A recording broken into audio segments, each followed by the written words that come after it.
Hello friends, it's Mrs. Matson with our next Read Aloud. Today we're going to read the Josefina Story Quilt. It's by Eleanor Coerr and the pictures are by Bruce Deegan. It's a story about a family who's moving out west to California in a covered wagon, so it fits in nicely with our Pioneer unit. The Josefina Story Quilt. The first chapter is called Josefina. It was May 1850. Faith was excited. They were going to California in a covered wagon. "Please," Faith said. "Ma, can I please take Josefina?" Josefina was her pet hen, and Faith loved her. She liked the way Josefina snuggled in her arms. She liked the way Josefina followed her around. Ma was baking bread for the long journey. "Ask your pa," she said.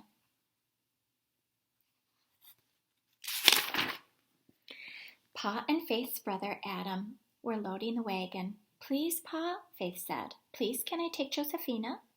"There's no room in the wagon for pets," Pa said. "But that's not fair," said Faith. "Adam can bring his colt." "Well, a colt is not a pet," said Pa. "A colt can carry a load of corn. What can Josefina do?" teased Adam. "She's too old to lay any eggs and too tough to eat." Faith's eyes filled with tears. She ran back to the house. Ma sat down in the rocker and held Faith on her lap. "We all must leave things behind," she said gently. "I love this rocker, but there's no room for it in the wagon." Faith gulped down her sobs. "I have looked after Josefina since she was a little chick," she said. "What will happen to her?" "Well, perhaps a neighbor will take her," said Ma. But nobody wanted a hen that was too old to lay eggs and too tough to eat. The next chapter is called California Hoe. Early in the morning, the wagons were ready. It had a blue trim and a white cloth roof. Ma stood back to admire it. "It's a big flower pot on wheels," she said. "Isn't it beautiful?" Faith did not answer. She was worried about Josefina.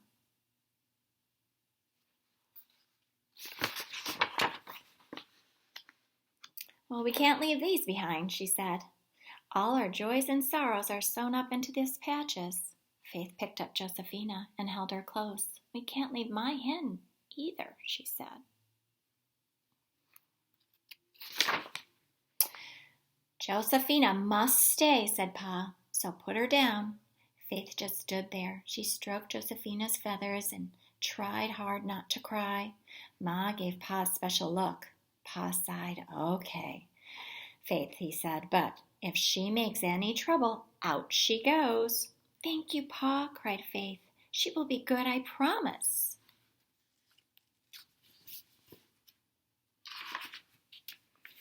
Faith put Josefina in her cage. Pa hung it up high at the back of the wagon. Then he lifted Faith up next to it.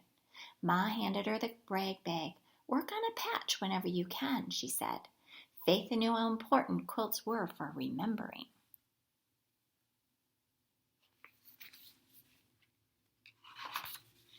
"California Ho!" shouted Pa. He snapped his long whip. Crack! The oxen began to move.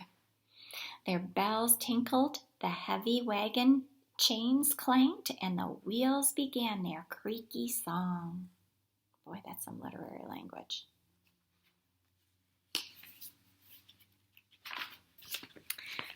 Faith smiled happily at Josefina. This would be their home on the long trail west. Faith took out some calico from the rag bag. "I will make my first wagon train patch," she said. Faith began to sew a wagon wheel with careful, tiny stitches. And there she is working on her quilt.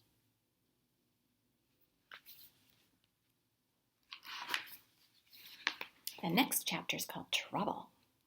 At night, the wagon made a circle around the animals. Women cooked the meals over a campfire.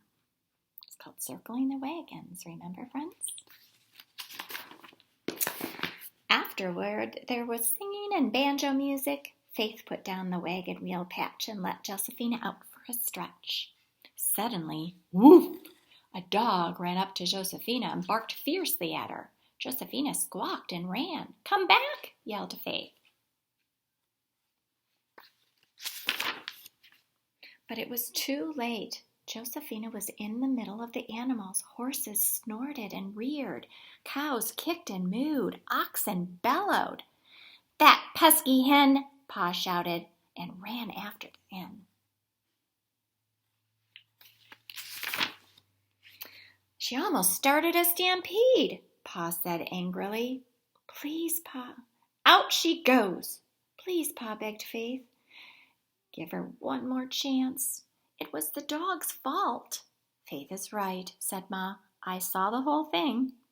Pa put Josefina back in her cage. "Just one more chance," he said.